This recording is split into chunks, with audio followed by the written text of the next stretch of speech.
Agora a gente vai analisar essa questão enviada pelo Lucas, que é um exercício que apareceu para vocês no vestibular do Instituto Federal, que vocês fizeram no início do ano, tá?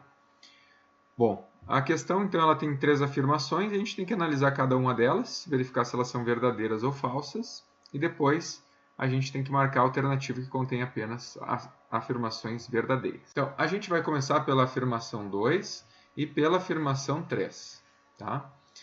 Bom, a afirmação 2 diz o seguinte: se A e B são conjuntos finitos, então a união de A com B não tem menos elementos do que A.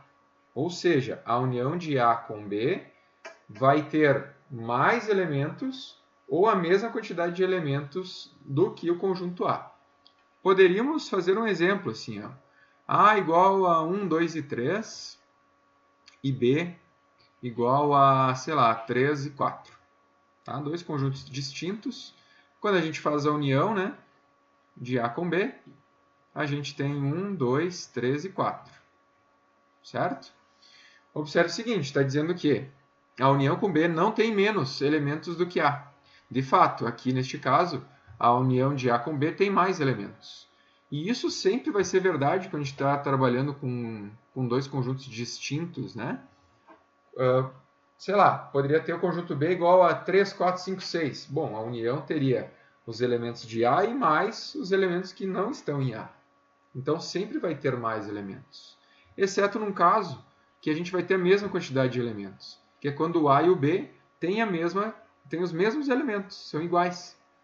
Bom, aí quando eu faço a união desses dois caras que são iguais, eu vou ter o mesmo cara, e aí eu vou ter a mesma quantidade de elementos, certo? Bom, mas mesmo tendo a mesma quantidade, a nossa afirmação continua sendo verdadeira, porque diz que a união ela não tem menos elementos do que A. De fato, isso nunca vai ocorrer. Para a interseção, o pensamento é bem semelhante. Diz ali que a interseção de A e B não tem mais elementos do que B. Bom, a gente poderia usar esse mesmo exemplo. Olha só, qual seria a interseção de A com B? Bom, a interseção de A com B, neste caso, neste exemplo, é apenas o elemento 3. Observe o seguinte. No nosso caso aqui, o B é o conjunto que tem menos elementos, né? Tem 2 elementos. Quando eu faço a interseção de B com um outro conjunto, neste caso eu fiz com um A, em hipótese alguma, a interseção vai ter mais elementos do que o B.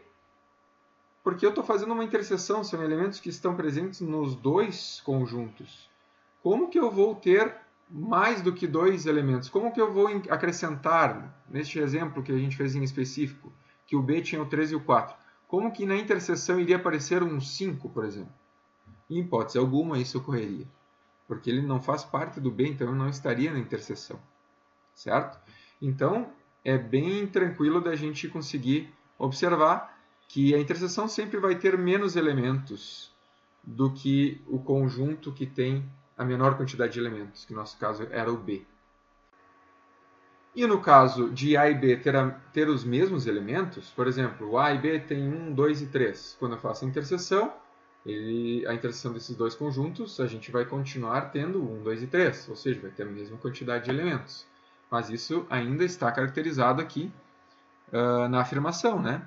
Porque diz que não tem mais elementos, mas pode ter a mesma quantidade. Então, a gente observa aqui que a afirmação 2 é verdadeira. É verdadeira. Agora vamos analisar a 3. Bom, a 3 tem aqui um hashtag, né? Um jogo da velha. Está dizendo lá na ordem do exercício que no item 3, o número de elementos de um conjunto finito é representado pelo jogo da velha. Então, aqui nada mais é do que aqui está escrito da seguinte maneira. O número de elementos de A mais o número de elementos de B é igual ao número de elementos da união de A com B mais o número de elementos da interseção de A com B. Certo? Aqui a gente pode observar nesse exemplo, ó, o número de elementos de A quanto era? 3. O número de elementos de B? 2. Agora a gente vê aqui o número de elementos da união, 4. O número de elementos da interseção, 1. Opa, 5 igual a 5. Bom, então está correto.